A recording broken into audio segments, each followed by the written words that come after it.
जब भारतीय जनता पार्टी का political graph, electoral graph नीचे जाएगा, तब भारतीय जनता पार्टी के अंदर से ही आवाज उठेंगी। और पिछले 5 सालों में जितना उत्तर प्रदेश में डर का माहौल रहा, जो भी सरकार के खिलाफ काम करता है या बोलता है उनको बंद करना, उन पर कार्रवाई करना, केसेस चलाना। 2022 में योगी मुक्त उत्तर प्रदेश, 2024 में मोदी मुक्त भारत। नमस्कार, मैं हूं रामदत्त त्रिपाठी और आज मेरे साथ हैं श्री सुधींद्र कुलकर्णी, जो हिंदुस्तान के जाने माने लेखक हैं और सामाजिक राजनीतिक कार्यकर्ता हैं। सुधींद्र कुलकर्णी जी की जो राजनीतिक विचार यात्रा एक कम्युनिस्ट के रूप में शुरू हुई, फिर वो भारतीय जनता पार्टी में गए।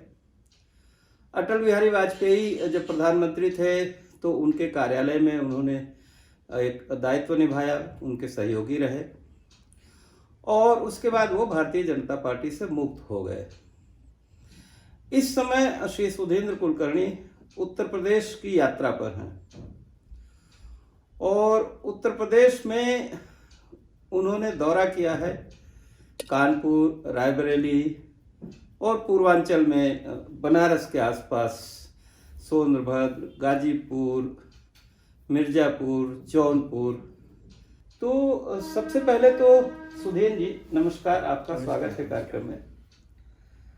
थोड़ा बताएंगे आप कहाँ गए, क्या देखा आपने और उत्तर प्रदेश के बारे में आपका क्या परसेप्शन, इम्प्रेशन बन रहा है, यहाँ की समाज, यहाँ की व्यवस्था या जो इलाके आपने देखे? उत्तर प्रदेश आने से पहले मैं गोवा गया था, पंजाब गया था और दोनों जगह मैंने भारतीय जनता पार्टी के खिलाफ प्रचार किया।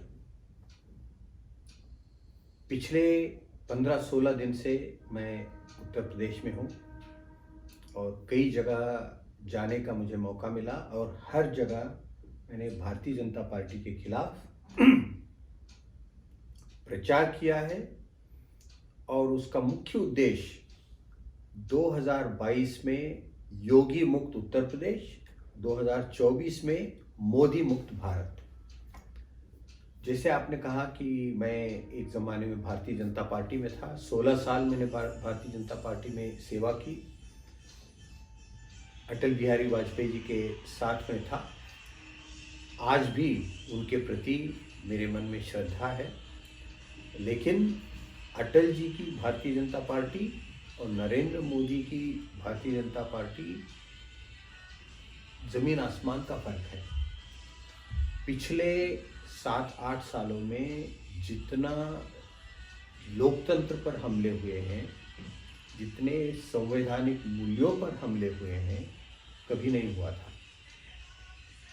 और देश को धर्म के नाम पर बांटकर सत्ता हासिल करना और सत्ता बनाए रखना, यह इनकी नीति रही है, जो हमने पिछले 5 सालों में योगी आदित्यनाथ की सरकार में इन्होंने तो सभी हदें पार कर दी। समाज में फूट डालना, नफरत फैलाना, सामाजिक सद्भावना को खत्म करना, यह इनकी पॉलिटिकल एजेंडा रही है। और इसके अलावा जो जनता की, जो आम जनता की जो एक्सपेक्टेशंस हैं, उनकी जो ज़रूरतें हैं, इनकी तो केवल वायदे पर रहे, कुछ अमल में नहीं आए। तो यह सब देखते हुए मैंने और मेरे साथ और भी कई लोग हैं कि इस बार इन 5 राज्यों में जहां चुनाव हो रहे हैं, भारतीय जनता पार्टी की हार होनी चाहिए। और सबसे महत्वपूर्ण राज्य है उत्तर प्रदेश। नहीं तो उत्तर प्रदेश में आप पूर्वांचल में मुख्य तौर पर गए, वहां क्या देखा, लोगों ने क्या बताया आपको? देखिए, जहां जहां मैं गया हूं मेरे 2 ऑब्जर्वेशंस हैं। ऊपर लगता है कि ये बहुत क्लोज कॉन्टेस्ट है, यानी कोई लहर तो है ही नहीं, ना बीजेपी के पक्ष में लहर है, ना समाजवादी पार्टी गठबंधन के पक्ष में है।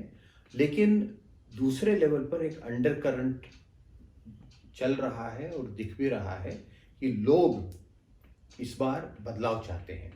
और उत्तर प्रदेश की पिछले एक लगभग 40 सालों की आप चुनावी इतिहास को देखेंगे तो उत्तर प्रदेश की जनता ने कभी एक ही पार्टी को दोबारा कंटिन्यूअसली चुनकर नहीं सुना देखा। नहीं है। 2007 में मायावती जी पूर्ण बहुमत से मुख्यमंत्री बनी, बहुजन समाज पार्टी की सरकार बनी, लेकिन 12 में बदल गई।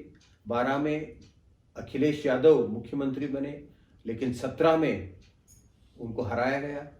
17 में भारतीय जनता पार्टी आई है और अब फिर एक बार इस पार्टी को नहीं तो जो जनता लोग, हराने आपका वाली कहना है कि लोग बदलाव चाहते हैं, लोगों ने कहा कि हम बदलाव चाहते हैं, तो क्या बता रहे हैं उनको, क्या परेशानी क्या है, क्यों बदलाव चाहते हैं? क्योंकि सरकार का, मोदी और योगी का तो ये कहना है कि हमने बहुत काम किए हैं विकास के, दंगा नहीं होने दिया, अपराध का नियंत्रण किया और इतने लोगों को फ्री राशन दिया, मकान दिया। तो उनका तो कहना है कि हमने लोगों की खुशहाली के लिए बहुत काम किया, कोरोना के टीके भी लगवाए, तो लोग क्यों बदलना चाहते हैं फिर? अच्छा, आपने जो अंत में कोरोना का जो उल्लेख किया वहीं से मैं शुरू करता हूँ। कोरोना काल पूरे देश के लिए एक अत्यंत संकट का काल रहा और इस समय में उत्तर प्रदेश में, मैं तो मुंबई में था, देश की पूरी जनता ने उत्तर प्रदेश की हालत को देखा है। जिस प्रकार से कोरोना के विक्टिम्स, उनकी लाशें नदी में बह रही थी, गंगा में, और मैं स्वयं कुछ लोगों को यहाँ जानता हूँ जो ऑक्सीजन न मिलने से उनकी मृत्यु हुई। और अब सरकार कहती है कि ऑक्सीजन के अभाव से कोई मरा ही नहीं, यानी इतनी असंवेदनशीलता। अब आइए दूसरे जो आपने मुद्दे उठाए जी। भारतीय जनता पार्टी ने लाभार्थी, यह एक बहुत बड़ा शब्द बन गया है इस चुनाव में। सबसे गरीब जो है उनको मुफ्त में अनाज, मुफ्त में कुछ सुविधाएं दे दी हैं। ये तो उनका कर्तव्य है, किसी भी सरकार का कर्तव्य है। जी जी। कुछ हद तक उन्होंने दिया है, लेकिन ये कहना कि आपने हमारी नमक खाई है इसलिए आपको हमें वोट देना, ये तो लोकतंत्र की मानसिकता नहीं है। पहले स्वयं मोदी जी ने ये भाषा कही, आपने हमारी नमक खाई है। जब प्रियंका गांधी ने जवाब दिया तब मोदी जी ने अपनी बात थोड़ी सी बदल दी, लेकिन मानसिकता वही है। अब मैंने कई लोगों से सुना है कि एक तरफ से कुछ लोगों को मुफ्त में दे दिया, लेकिन सभी जनता से कितना वसूल किया गया। महंगाई तो चरम पर है। गैस सिलेंडर, उज्ज्वला योजना के तहत मुफ्त में गैस सिलेंडर मिले, लेकिन गैस का आज भाव 1000 रुपये से ज्यादा हो गया है। कई सारे गरीब परिवार हैं जिन्होंने अपना गैस सिलेंडर वो आज इस्तेमाल भी नहीं करते हैं। इसी तरह यानी एक जमाना था प्याज के दाम बढ़ने पर वो एक चुनावी मुद्दा हुआ था। मैं आपको दावे के साथ कह रहा हूं कि आज सरसों का तेल यह भी एक इस चुनाव में मुद्दा है, भले ही लोग उस पर बात न करते। जी जी, नहीं है, बहुत बड़ा मुद्दा है। तो छोटा जानवरों का मुद्दा है बहुत सारे। इसी प्रकार तेल और पेट्रोलियम प्रोडक्ट्स जहां यानी अब दुनिया के बाजार में क्रूड ऑयल कीमत बढ़ गई है, लेकिन एक पिछले 3-4 सालों उसकी कीमत इतनी बड़ी नहीं हुई थी, केवल $60 $80 पर बैरल। लेकिन फिर भी पेट्रोल और डीजल यहाँ लगभग 100 रुपए लीटर बन गई। तो लाभार्थी, एक दूसरा शब्द भी मेरे जहन में आता है, नुकसानार्थी। यानी नहीं, वो जिनका नुकसान हुआ है। एक दो लोगों से बात की, उनका कहना है कि वो एक हाथ से 5 किलो दिया और दूसरे हाथ से सब हमने से वसूल ले लिया। तो जनता ये समझती है। लोग इन और मुद्दों पे बात कर रहे हैं। बिल्कुल कर रहे हैं। रोजगार देना तो बस दूसरी बात है, लेकिन जो रोजगार मांग रहे थे उन पर लाठी चलाना जो इलाहाबाद में हुआ, ये तो लोकतंत्र में आंदोलन करना सबका एक लोकतांत्रिक अधिकार है। और पिछले 5 सालों में जितना उत्तर प्रदेश में डर का माहौल रहा, जो भी सरकार के खिलाफ काम करता है या बोलता है उनको बंद करना, उन पर कार्रवाई करना, केसेस चलाना, इसके अलावा और कुछ मुद्दे हैं जिनके तो कारण आप जैसे चाहते हैं कि यूपी में बीजेपी हारे योगी मुख से, तो आपने किया क्या इन जिलों में जाके, आपने क्या किया उसके लिए? देखिए, मैं तो एक साधारण गैर पार्टी का कार्यकर्ता हूं और मैंने चुनावी प्रचार में मैंने हिस्सा लिया, मैंने प्रेस से बातें की, जो कार्यकर्ता हैं उनको संबोधित किया, डोर टू डोर कैंपेन भी मैंने की है, नुक्कड़ सभाओं में मैंने किसके पक्ष में किया आपने, किसको जिताने की बात करी आपने? कई जगह मैंने समाजवादी पार्टी का प्रचार किया है, जैसे कि लखनऊ में समाजवादी पार्टी उसके उम्मीदवार के लिए, कई जगह कांग्रेस के उम्मीदवारों के लिए, जो भारतीय जनता पार्टी को हरा सकता है उनके लिए मैंने प्रचार किया है।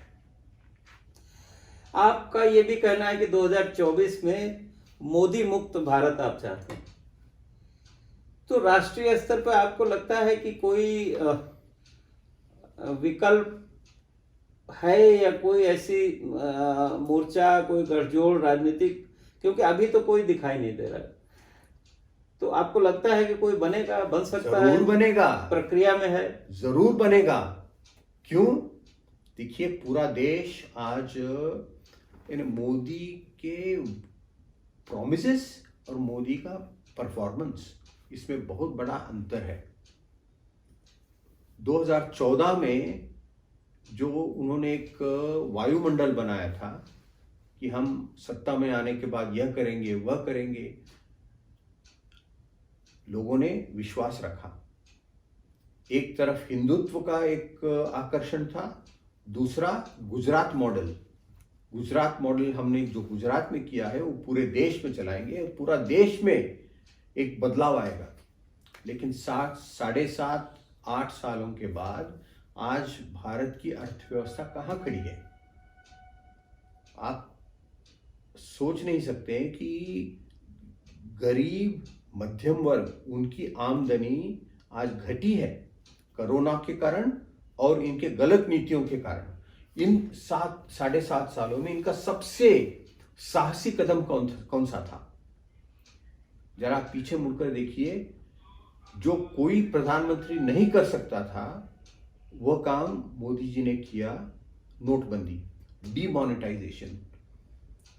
और उस समय ऐसा लग रहा था कि इसका ये जो कर रहे हैं, ये अमीरों के पास जो ब्लैक मनी है ये सब हम जब्त कर लेंगे, तो गरीबों ने भी इसका समर्थन किया। आज किसी भी चुनावी रैली में ना मोदी ना किसी भारतीय जनता पार्टी का नेता डीमोनेटाइजेशन पर बात भी नहीं करते हैं, क्योंकि आज सब लोग जान चुके हैं कि it was a big failure. It was not only a failure, it was an attack on the poor. जो छोटे छोटे उद्यमी हैं, व्यापारी हैं, उनको जो इसका खतरा हुआ है वो जानते हैं। और प्रधानमंत्री, इसलिए हमने बहुत बड़ा काम किया, इस प्रचार भी नहीं करते, इसका नाम नहीं लेते हैं। अच्छा, एक चीज मैं जानना चाहता था, आप तो भाजपा में रहे हैं और टॉप पे आप रहे हैं, मान लीजिए मोदी जी इस तरह से कर रहे हैं, और तो ये क्या जादू उनके पास था कि पूरी भाजपा को उन्होंने अपने मतलब एक तरह से जेब में रख लिया, और भाजपा के अंदर से कोई आवाज क्यों नहीं आती कि भाई ये गलत हो रहा है या ऐसा नहीं होना चाहिए?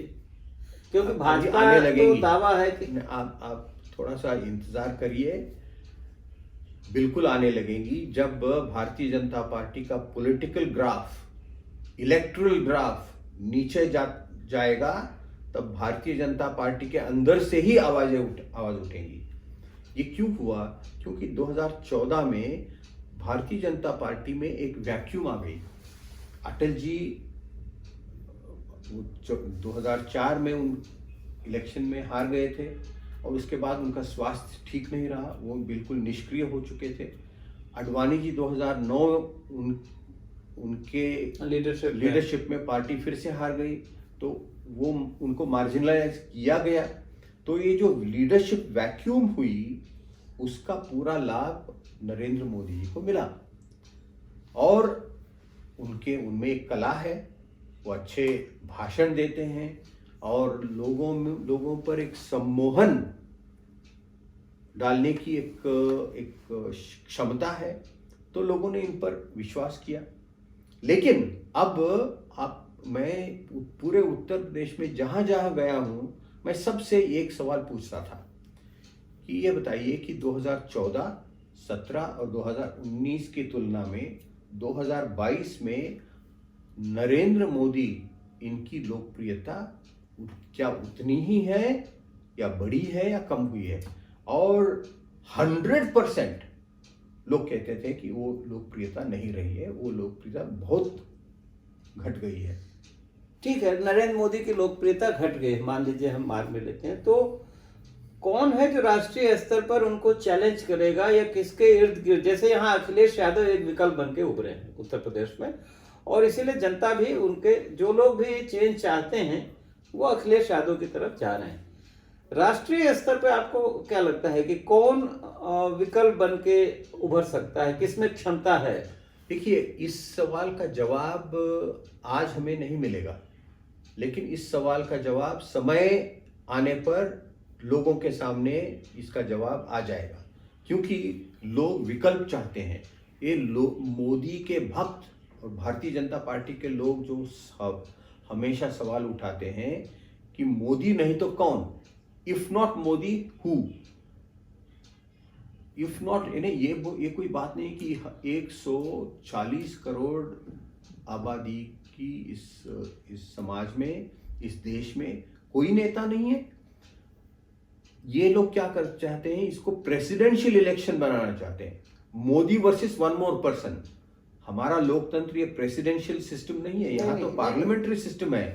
इसका मतलब क्या है रामदत्त जी? इसको हमें समझना होगा कि यहाँ विभिन्न राज्यों में जो क्षेत्रीय दल हैं, इन क्षेत्रीय दलों का महत्व 2024 में बढ़ने वाला है।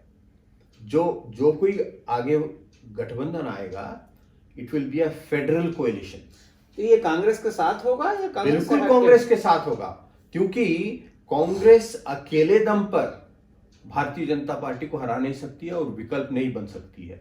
और ये क्षेत्रीय दल अपने बलबूते पर विकल्प नहीं हो सकती है। तो जो भी विकल्प बनना है, जो गठबंधन बनेगा, वो बिल्कुल बनेगा वह क्षेत्रीय दल प्लस कांग्रेस पार्टी।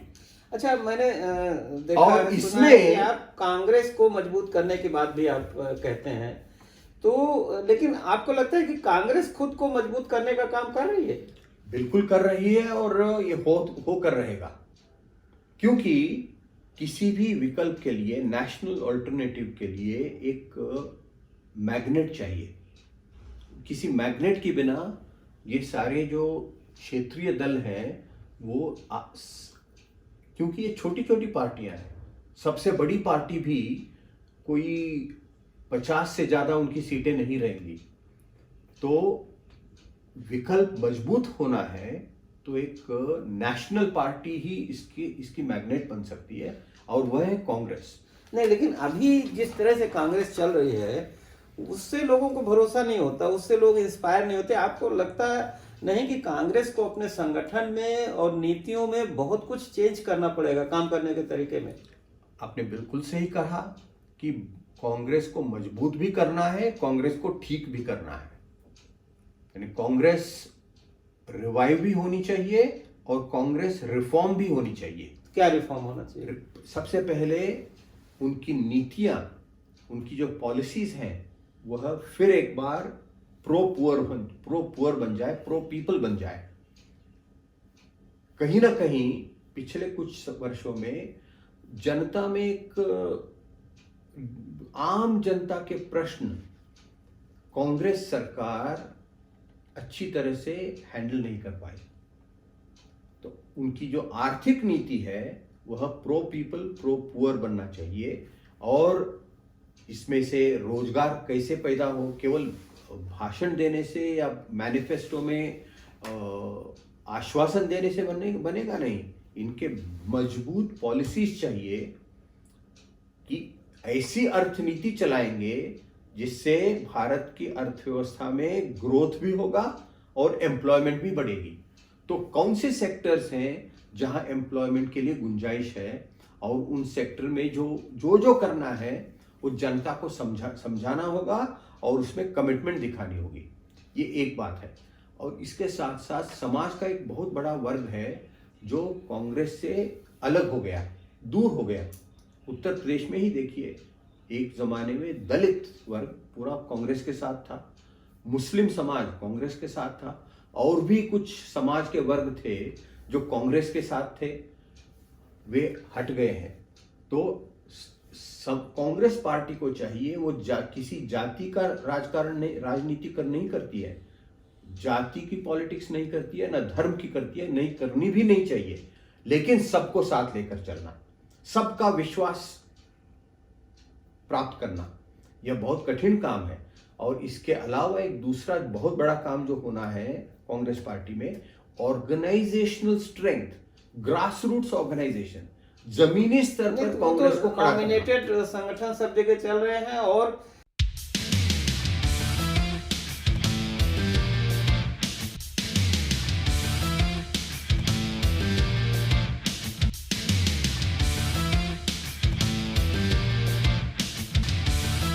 भारत के राजनीति में दो परिवार हैं, एक है संघ परिवार और दूसरा है कांग्रेस परिवार। संघ परिवार कभी टूटा नहीं है। आप देखिए कि 1951 में जनसंघ की स्थापना हुई, 1980 में भारतीय जनता पार्टी की स्थापना हुई, लेकिन जनसंघ में कभी फूट नहीं हुआ। और इस प्रकार के राष्ट्रीय स्तर पर नॉन बीजेपी पॉलिटिकल पार्टियों को साथ लाने के लिए वो बिल्कुल तैयार है।